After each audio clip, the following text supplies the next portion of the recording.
Welcome, everyone, once again to The Roundtable, your editors and publishers podcast here at the American Mind at the Claremont Institute. I'm your host, Ryan Williams, president of the Claremont Institute, publisher of the Claremont Review books and the American Mind, joined by Mike Sabo, managing editor of the American Mind, and Matt Peterson, Washington Fellow of the Claremont Institute, and man about all the towns and all the schemes that are good in American politics as well. We wanted to talk, of course, this week about, to call it an Iran deal is maybe overselling it a bit at this point. We're going to talk some UFC as well and some America 250, but let's start with Iran. So as of now, this is Tuesday. We record Tuesdays, June 16th. You all will see this on Wednesday. In the works is a memo of understanding between the United States and Iran, announced by Pakistan and the crew negotiating this, Witkoff, Barak, the guy in Turkey, and J.D. Vance, among others. Jared Kushner as well involved. Trump announced with much fanfare late last week. He kind of teased that a deal was done. The straits were open, but a lot of that seemed pretty premature. What we may get on Friday is an actual public signing announcement of this memo of understanding, which would set the terms for the full negotiation of the details of this Iran deal. So it's hard to render too much judgment on it so far. I just wanted to make some comments about how this has all gone over the last few months, and offer some commentary on Trump's negotiation of all this stuff. And we will reserve some judgment about the final details of this. But of course, the predictable rending of garments and gnashing of teeth is going on the hawkish right, which is not to say just the neoconservative right, but that's a portion of it. They're wondering whether this is JCPOA 2, which is the Obama administration's deal with Iran, or worse. This is what they're saying. I'm just reporting how they're reacting to it. But I think that's premature as well. We have to see what kind of details get sorted out. The possible things that are on the table revealed by J.D. Vance on some of the shows of late is a possible $300 billion reconstruction fund, predicated, Vance wanted to stress, on Iran meeting its side of the deal. So there could be a great deal of money involved going to Iran should they perform as we would like them to. Again, all the details still murky. And the strait is allegedly open. I think Trump's announcement of it was a little premature because there are two parts of it. We had been quietly ushering shipping through the strait. It was not fully open, of course, but we had been proceeding with that plan of escorting traffic through the strait, which is a good thing. And the question is, will it be back to business as usual anytime soon? Given the Iranian track record on promises and talking nice to the U.S. and then going back to the status quo, I think it's reasonable to regard this with some suspicion. And then finally, I'll just say Trump's habit of late, which is to do what Teddy Roosevelt recommended you do not do in diplomacy, which is to couple, I've said this quote many times, it's a great Roosevelt quote, which Angelo Codevilla loved, and Angelo is our guide in many ways on a lot of foreign policy assessments because he spent his life working on it and wrote about it prolifically for the Claremont Review books. Angelo liked to quote Teddy Roosevelt and say, the worst thing to do in diplomacy is to couple the unbridled tongue with the unready hand. And in my judgment, that seems to be what Trump has been doing for the last 6 weeks at least, if not 8 weeks. Now, if it was all a kind of combo of bluster, threat, easing off, giving Iran run or cover to try to get themselves to a deal that we find acceptable, fine. But the devilry of those details are still not in public. And I think the one thing that the hawkish right has said, which I think is correct, is it does not inspire much confidence that everyone seems very reluctant to even release the details of the memo of understanding, let alone the outlines of the eventual deal. All that said,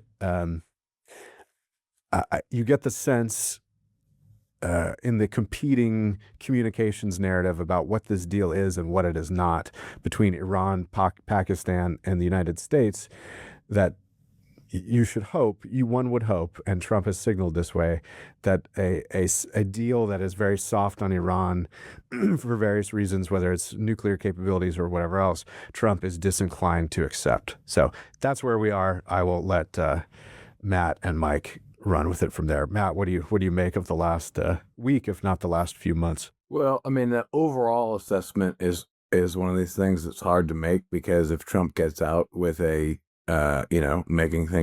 made things better, then it's a win. But you can't really pronounce on the entire episode until you see how it ends, right? Because if it doesn't, then it's a fiasco and a blight on his presidency. So, I mean, certainly what we've seen in the last week is not, I think, as you said, that's not very different than, what we've seen for the last weeks. And so it's very hard to make a judgment when Trump seems eager, right, to get them to a deal. Part of his negotiating tactic is speaking these realities into the world and hoping that it sort of forces them or congeals into reality when it comes to what the Iranians actually are going to do. But thus far, I mean, I have no confidence that until we see, I have no confidence in whether we're close until we see something real, actually happen, and we haven't seen that. So I will chalk that up to the way in which this is being negotiated and the task that Trump has set out before him, which is, not with the destruction of the Iranian regime per se as a goal, not with boots on the ground in some serious way by Americans as a goal.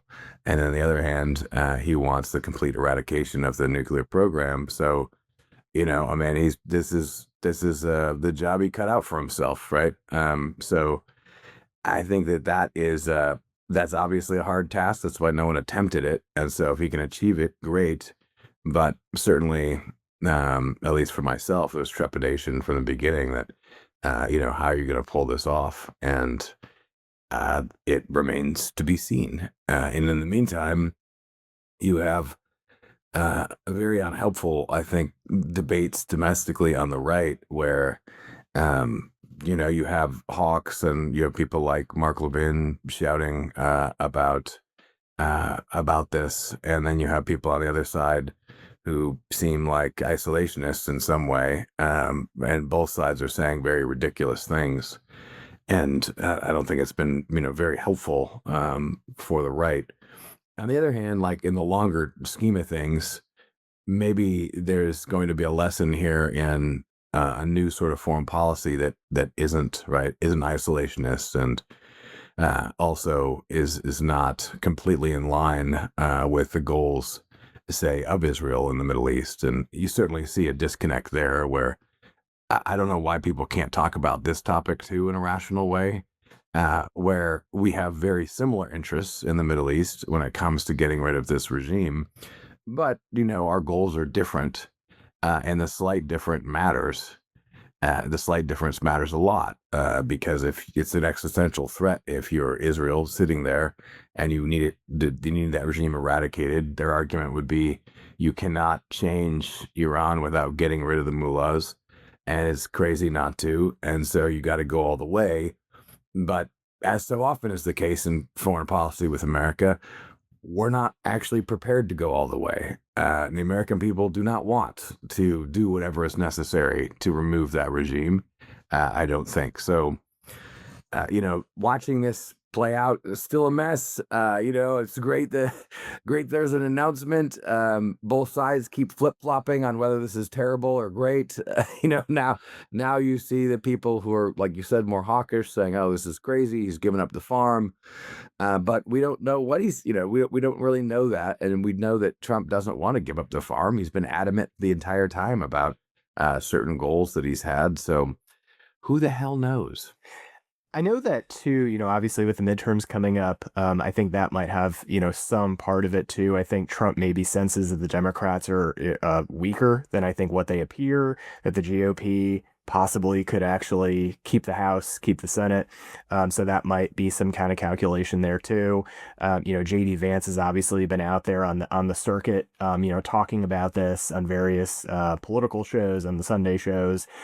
And then you kind of have to wonder too, is Trump kind of seeing, Vance as his heir apparent and saying, okay, I'm going to have some preliminary agreement. Iran's probably going to, just blow it apart in, a week or two after this is signed.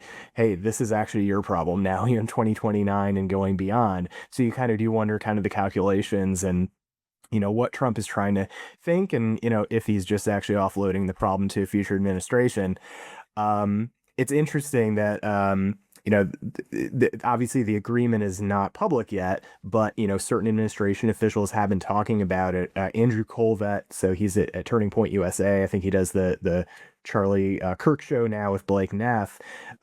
He was on a call, I guess, recently with a senior U.S. official. This might have been yesterday or the day before that. And this is kind of what this guy told him. Strait of Hormuz will be open, and it is open, but it will take a few weeks to get back to normal. The official stress, basically we're at this juncture, not just because of the last 1.5 years, but because of the first 4 years of the first Trump administration as well. The sanctions, they believe, kind of created some leverage to actually have a better deal than what the Obama administration signed in 2015. They talk about, the degradation of Iran's economy, the scattering of the government, which created a lot of internal pressure. There's significant new communication channels, which is interesting because I heard some different things about, hardliners are actually kind of maybe more, they have some more leverage now. So we'll see if that's true. I don't know. There are obviously ongoing U.S. operations to just get oil, Operation Project Freedom. So that actually, I guess, resulted in over 7 million barrels of oil a day, which is another part of U.S. leverage. He said the Iranians will not get access to markets or release their funds just for showing up for a meeting. And he said, look, we understand Iran's been a bad faith actor in negotiations for 47 years.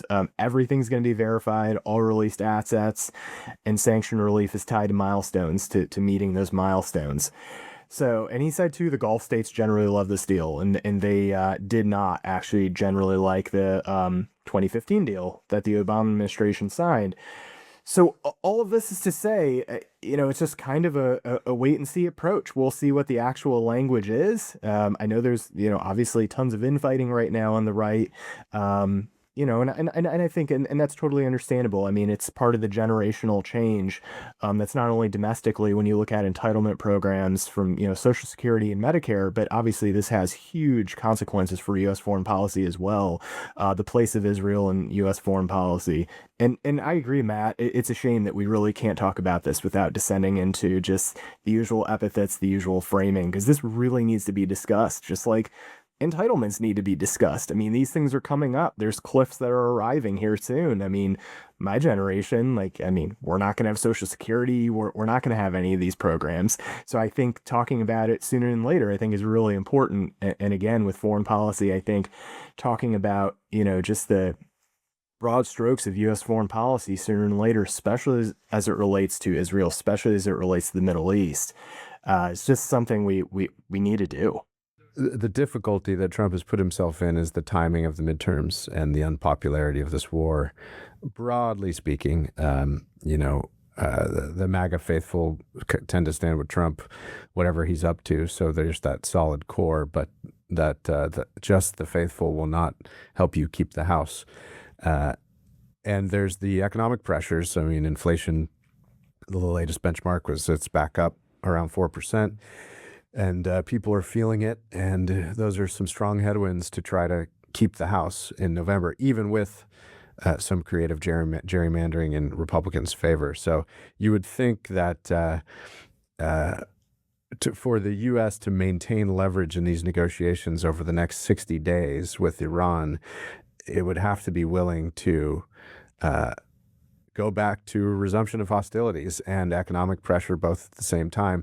Because I think the Iranians' calculation will be, look, we can make it through 60 days, and then Trump's going to be right up against the midterms a month and a half out or 2 months out. And then he's going to really want a deal because he's going to want to save his party in the House, despite what Trump has said, saying he doesn't care about the midterms. He doesn't care about the midterms, and inflation is beautiful. Right? Out of context, of course, but it's Trump always trying to do a jujitsu communications move. I think sometimes too clever by half. Yeah, we'll see. The real inflection point will be Friday. Will they have this actual public signing? What will it look like? Will we know any more details about it? And I guess we can assess those as we come to them.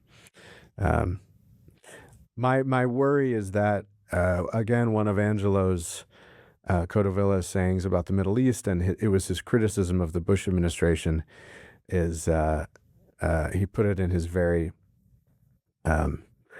Cotovillian way. Again, I'm quoting him here. It's not gratuitous. I don't mean to offend anyone, but this is how Angelo put it.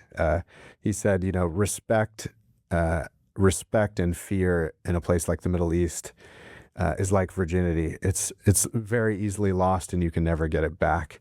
So my worry would be that that if this turns into kind of a debacle, JCPOA 2, Iran withstood the might of the U.S. air campaign and Israel's intelligence stuff, and Israel's side of the offensive as well, and they survived to another day, and they end up coming out of this degraded, sure, economy hurt, sure, but still the IRGC fairly in control of the country, more or less, and them with a new pile of cash to rebuild.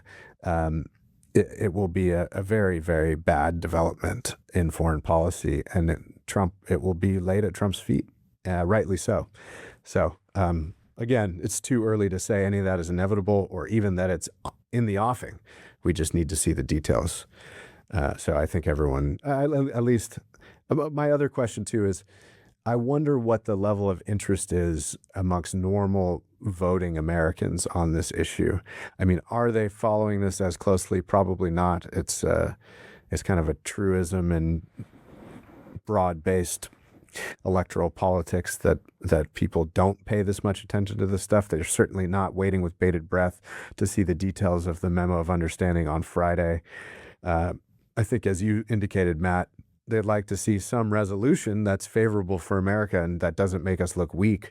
But beyond that, it's hard to think the average swing voter devoting much energy to this question. They just know vaguely that this conflict is going on. It seems to be affecting their pocketbooks in a vague and way that they can't quite understand.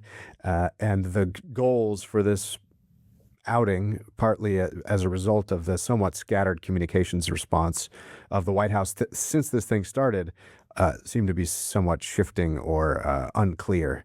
So I guess we, with all the normal, regular American voters, will wait and see. I wonder if it's. I kind of feel like this election, there's one weird part of it, and we saw this in 22 when they're hoping there'd be a red wave, and there wasn't a red wave, but also states like Florida and Texas became redder, and so I think the dynamics are possibly that Iran wouldn't actually affect very much the Democrat versus Republican vibe. That's already set in stone. The division is there, but it could suppress some of Trump's vote or make it a little weaker. And I think that's the more the worry that you do have. Voters. Some of them live in my house, who are, very upset that we went to war after Trump saying we weren't going to get in Middle Eastern conflicts. And there's quite a few people like that, I think. It's not huge, but it's significant. And those are people who, look, Trump's not on the ballot, but it can suppress a little bit. And that's where I think it would come in. Because I kind of wonder also myself. I mean, how many people are really following? Does it really change their calculus other than, it feels good if we're winning or have won, and it feels bad if we're losing or have lost, or it's seen that way. So, but it is. I think for regular people is where it should be. Is a question mark. It's just not clear where it ends up, and it's an enormous, complicated problem. If it's resolved in a way that's satisfactory, it's an enormous win for the United States and for the Middle East. But obviously, it's a tricky problem, and it seems to me that Trump's um, his willingness to hang on here is time is on his side in a way. It gives more time for things to go wrong, in Iran, which is, gets likelier as time goes on, the pressure builds. But of course, we're moving towards the midterm. So all I would say is if there's one person who could pull this off, it would seem to be based on, everything we've seen in the last 10 years. It would be a Donald J. Trump. But, I mean, I really dislike this situation in which you can't say sobering thoughts anymore out loud, and then you have you're an anti-Semite, or you don't hate Jews sufficiently, right? Being yelled at you too. So it's just the discourse is really unfortunate, and we have to break out of that in some way and be able to have intelligent discussions and disputes without this kind of over the top animosity. No, I totally agree with that too, with the discourse. And I mean, we just need to, and possibly at the American Mind, at the CRB, really kind of dive deep into, you know, making it an overall case for U.S. foreign policy that's like, okay, put theology, put your specific reading, the Bible aside, whatever, and really what's in the U.S. best interests. Talk about it in terms of Israel, the Middle East, I mean, China, everywhere, to really have a recurrence to those first principles, but then obviously based on the actual circumstances of the day. Because, yeah, people need to think clearly on this. I agree. I think many are not. And yeah, we just guidance is really needed right now. Let's talk about something more cheerful, cheering, and that is again with with very much slotting into the partisan narrative, because one side regards it with great horror and thinks it's gauche, and even a portion of the never Trump right thinks as well. But there was quite the spectacle on Sunday night at the White House, which the UFC fight. I think from all measures, from what Dana White has said about what Paramount was telling him about who watched, and the execution of the event, it was a smashing success, a PR success. It was an event that exhibited a sport that is very popular with normal Americans, as opposed to the elite classes in DC, New York, or LA. That is the UFC. The American won in one of the matches, and the imagery from it is pretty extraordinary. I'm sure some people have seen the picture of the UFC, and then in the distance, well, there's the shot from the mall, and in the distance, the Washington Monument, and the lightning basically looking like it's striking the monument. There was a bad thunderstorm that looked like it was going to ruin the event or possibly cancel it or delay it. And the storm literally parted and went around the White House. It's for those of us who get somewhat tired of the reflexive invocation of Trump being on the side of the angels and God always and everywhere, it didn't help that case at all. I mean, our skepticism of that case, because it did look like he was blessed with some providential luck on the night of UFC. I've never seen anything quite like it. And he has also been playing up to maximum effect, the extent to which he can use this UFC fight to trigger all of his critics and enemies. Some of you remember a couple weeks ago, he was joking. It was obvious to most of us who watched him, but he was saying, I don't know, I kind of like it. Maybe we should just keep it there, the UFC cage. And much outrage ensued. But it's it is part of this America 250 celebration that's going to be rolling in DC through the summer. And it's we have a piece actually that's going to go up this afternoon from our colleague John Eastman about the disconnect between the elite's reaction to this fun and pro-America display of excellence and spectacle at the White House. John puts it in the terms of the people versus the elites, and the people, including, as I said, from what Dana White has said about Paramount's numbers, they were very happy with the audience level for the event, both on TV, and then there was hundreds of thousands of people on the mall at watch parties, and the atmosphere generally looked pretty festive and very American. I think it's a huge turn from, right on the heels of kind of Freedom 250, all the musicians backing out right and left. I think 2/3 of them, left after they were announced. I mean, even people like, I think Milli Vanilli maybe said that, they would still stay there. But yeah, I mean, that was obviously not a good look. But yeah, I mean, this UFC thing turned out so well. Iconic pictures, especially in an age where, image and aesthetic is getting so much more important. Kind of reminds me of Matthew Schmitz's article in First Things recently about, why the Roman Catholic Church is experiencing some converts. And I think there's a lot to that. So I think the imagery is very, very important. You have, rainbows, and you have the White House and UFC fighters. You have Dana White and Trump walking out of the Oval Office. I mean, it was just, just like a WWE match. I mean, it was just perfect. And also too, I mean, there's, the reaction, especially among, to talk about John's article with elites, it reminds me of the elite kind of journalistic, reaction to the Charlie Kirk Memorial, where there were people like Thomas Chatterton and Williams who just couldn't understand what he was watching. And I felt like some of the reaction too, left in, and I've seen some on the right too, just talk about this, like, this was just, gauche, this is, populist, used, in quotes as a code word for, bad, how dare you? It's like, have these people ever heard of Andrew Jackson's, inauguration day in 1829? What happened to the White House? Like, this is just sewn into, human nature, obviously, but then America too. Like, this is just seared in our DNA, these kinds of things. So, I mean, to expect that, the sunum bonum of like America 250 celebrations is like some orchestra being played on PBS. Like, that's just absurd. I mean, yeah, that's part of it. And of course that's going to be happening. And, that's probably maybe where more I'm at, but it's like, still, you got to appreciate this stuff.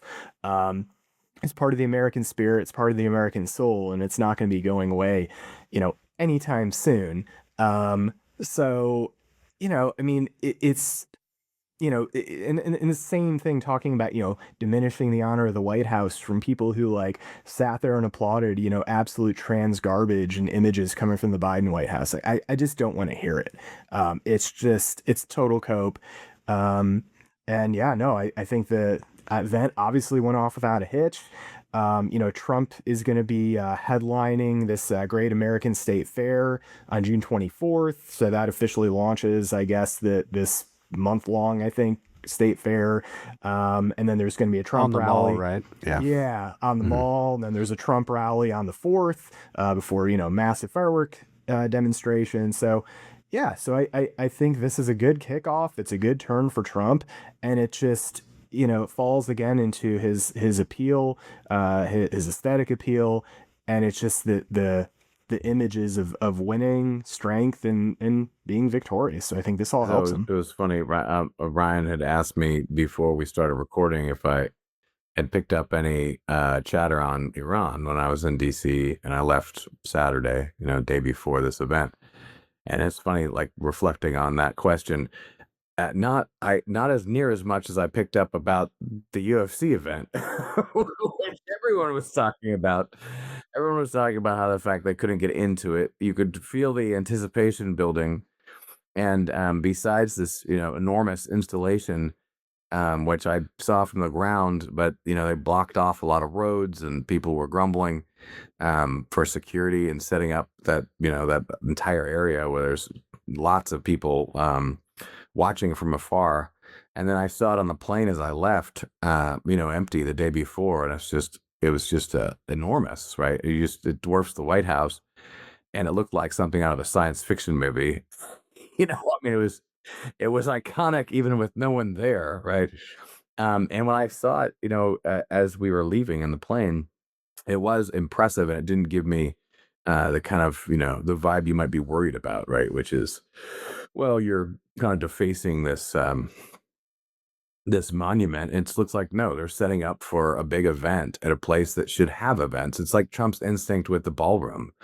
It makes total sense that you would be hosting people. That's what the White House is for, and it's always traditionally been used that way. So that all made sense. But I think that everyone was taken aback by the sheer raw power of those images, and it really wiped the palette and the slate of the feed clean. So I think I'm not the only one thinking to themselves that almost all the imperfections in the administration um, is just kind of wiped away by, oh, we are doing things and we are winning and we are celebrating America.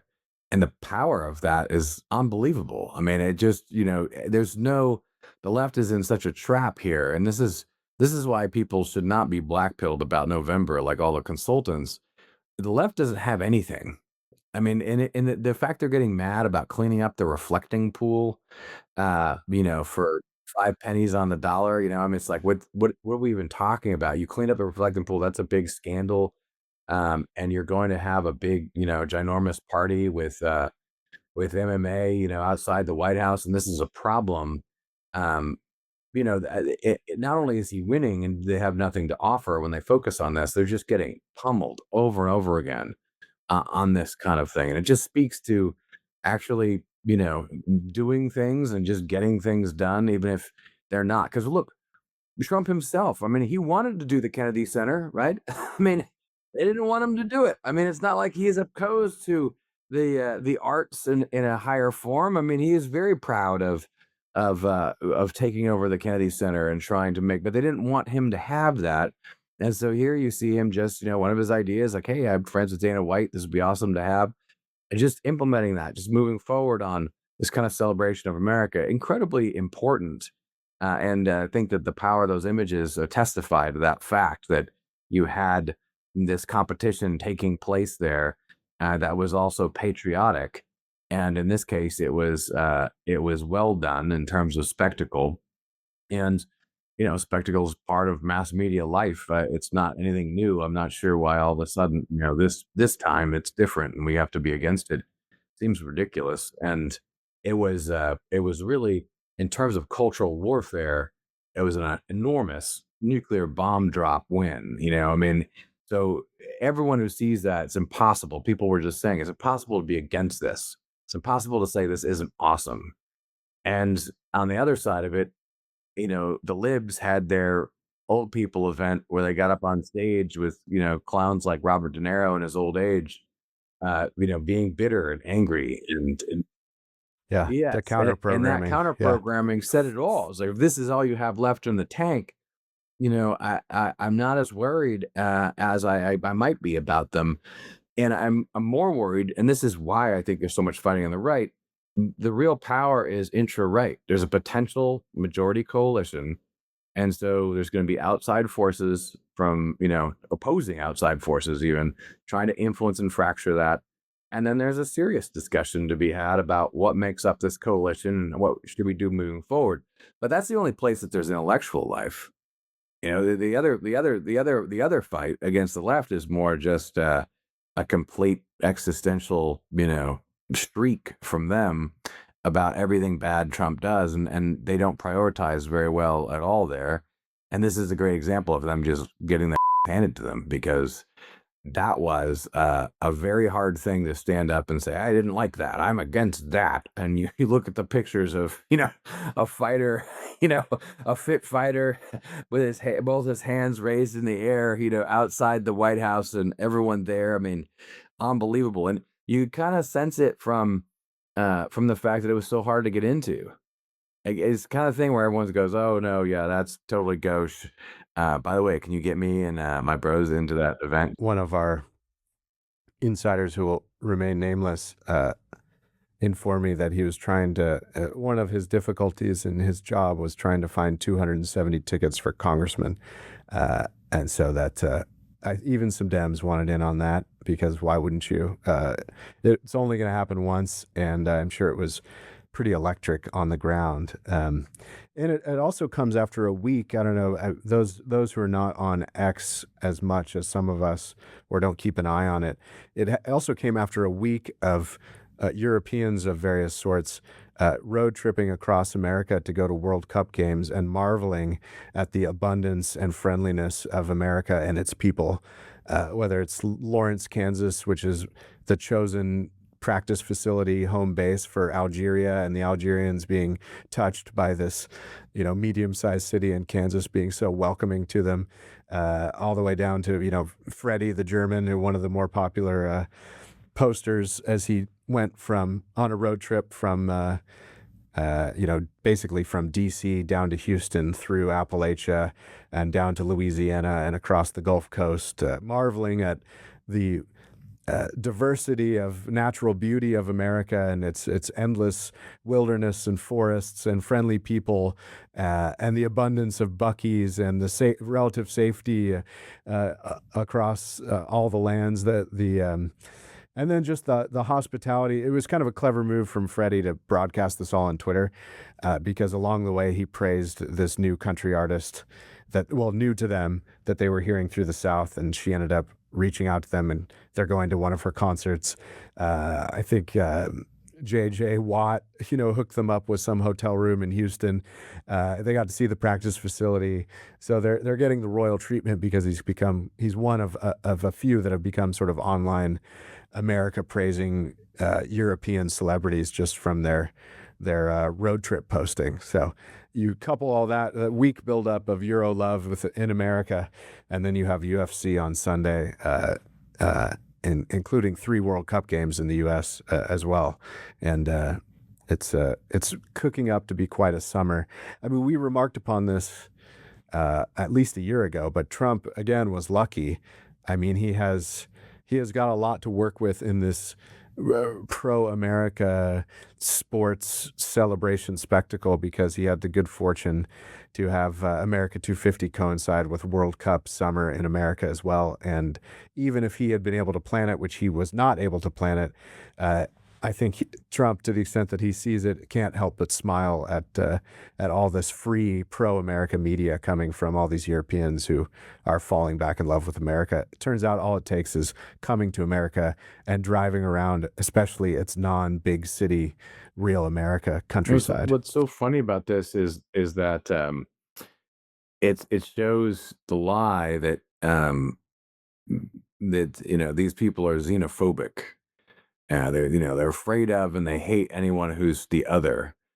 And it's just, no, that's not the case at all. They're very welcoming to people who are coming and visiting. We were talking about this the other day. I mean, Americans love to show their country off, and they love respectful visitors. They're interested in that. It's the least xenophobic country in the history of planet Earth.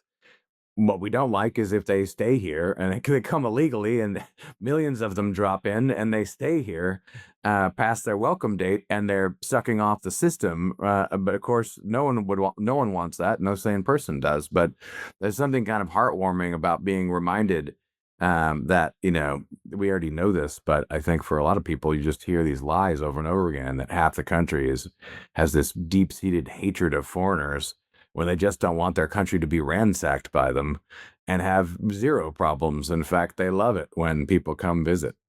And you just seeing that is refreshing. And I suppose that's what the Europeans are learning, right? Some of the comments that you see on there is what we were lied to.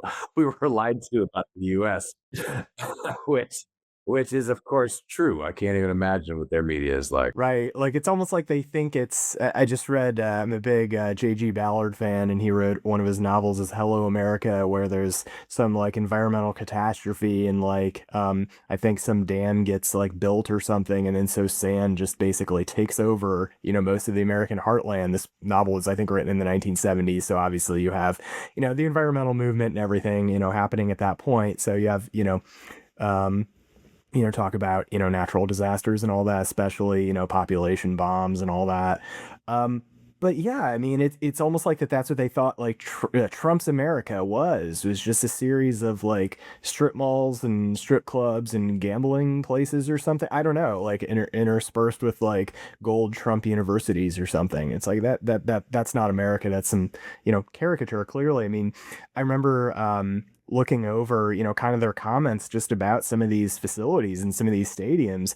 It's like people were starting to like look at, oh yeah, here's, where high schools play football at. I mean, these places are palaces, especially in Texas. Here's where, by the way, here's some SEC stadiums. Here's, Death Valley at LSU. I mean, it's amazing. Obviously you have some soccer stadiums over in Germany that, are massive. I went to Manchester and saw, where Manchester United plays, back in the mid 2000s. And I mean, it's amazing. But I mean, with America, our sports facilities, our stadiums, I mean, they're just unparalleled, and you just don't find that, really anywhere else in the world. And yeah, and then you look at just the American people, how welcoming we are. I mean, this is something that, Jeremy Carl's talked about. It's like, yes, I want no legal immigration. I want to limit illegal immigration, but of course, like, I'm open to, treating people well. I mean, this is not a zero-sum contest. So I'm glad that, we've kind of shown, who we are in this way. And I'm glad the world is seeing that. And, yeah, I'm just glad, the American character is, on display yet again. Mike, I would. We've talked a little bit about America 250 celebrations in DC, but I was wondering if, not to put you on the spot, but if you want to remind our audience of some of the stuff we've got up at the American Mind for them to go read if they haven't seen it already. Sure. So we actually have a Declaration at 250 series going on right now. We're actually going to be starting a symposium right now, or soon as well. That's going to be kind of on, institutionally, what can we do to get back to some semblance of, American Republican government as in our traditions. But in the meantime, this Declaration at 250, so we've published, actually today, we just published this morning, Lucas Morel on Justice Thomas's understanding of the Declaration. So he looks at the speech that Justice Thomas just gave at the University of Texas and delves into that and goes into that. We had Carson Holloway, I think it was last week, on just, some of the fights back and forth, especially within the right, on are we a creedal nation? Are we, is it all culture and tradition? How are we to understand this stuff? So Carson Holloway kind of delves into that and shows the new right where, universalism, that concept is not a dirty word. Like, that's okay. You can actually have both, and actually understanding the synthesis, that's actually where the argument actually is. We're going to have Casey Wheatland. He's down at New College down in Florida. I think later this week, possibly early next week, about, what is the one people of the Declaration? What are the requirements? What are the conditions essentially of liberty of Republican government? So we also published a speech that Larry Arnn gave at Rededicate 250, talking about the Declaration, Lincoln's second inaugural, especially viewing it through that lens. So that's an ongoing series right now. And like I said, we'll have a symposium dropping soon by Andrew Kloster. He's writing the main piece, and we're going to get, tons of responses talking about, what can actually we do, practically speaking, on the level of policy to actually get back to, some semblance of Republican government. And, we're purposefully avoiding, constitutional convention, kind of utopian stuff that's kind of pie in the sky. Like, what are the things right now that can be done? So those are the two big America 250 things happening right now at TAM. Yeah, excellent. And for those that want to look at all this stuff, the growing list of Declaration at 250 stuff, go to just click on Lucas's. It's the front piece, and then the head note for it. You can click here to see all the assembled stuff that Mike just mentioned, and we're going to be adding to it as well. We will. We're going to be in. I will be in 2 weeks. In 2 Tuesdays, I'll be reporting from the Publius Fellowship. Our Publius Fellowship starts June 27th. And so on the 30th, when we record for our episode in 2 weeks, you'll get a report from the field from me. We will spend July 4th with our Publius Fellows, as we have for many decades, really. The Publius Fellowship always overlaps with July 4th. So my only lament about that is we can't go to DC. We'll be in Southern California, but it's always a good time. We'll go see the fireworks celebration over the Newport Harbor and celebrate with the fellows. And our July 4th celebration with the Publius Fellows always, of course, involves some patriotic readings from America's founders and great statesmen across the ages, read by our Publius Fellows for our assorted guests. So we'll look forward to that. What are your guys' plans? Sabo, what are you doing for the 4th? I'm just going to do what we've actually been doing, go to my in-laws' house in Michigan. So we have a great setup there. There's like a football field, I don't know, about half a mile away we walk to, and basically we go right under where the fireworks are being set off. So, I mean, you can feel it. It's amazing. It's a great show, very small town, but they always do a great job. They put on a great show, put the kids to bed. They're a little bit young, I think, for fireworks yet. We'll probably have to bring out the earmuffs. But now it's past their bedtime, so now it's a time, especially my wife and I, just get a chance to get away, see some great fireworks, and be with our family. What about you, Matt? I think I may. I'm not. I have to look at the schedule they've laid out for me and overlay it with the rest of my life. So I haven't got that far yet. But I'm pretty sure that yes, Understood. I will be there at Publius for it, and it should be a blast. Yeah, and we've been teasing it for a couple weeks, but the new issue of the Claremont Review books will be online soon, and then in mailboxes about 10 days later or so. And it's got some celebratory essays on America 250, including an interesting essay from Charles Kessler on different revolutions and declarations, including, of course, the American. So keep an eye out for that. Well, I think with that, we will hang it up for the week, and thank you all once again for listening and watching to the Roundtable. If you'd like to learn more about our work, go to claremont.org. If you want to support us, claremont.org/donate. Of course, go to our publications at americanmind.org and claremontreviewbooks.com and dc.claremont.org for the latest from our Center for the American Way of Life. Thanks to Ryan Gannon, our production and engineering one-man show. And thank you all for listening and watching. We will talk to you next week.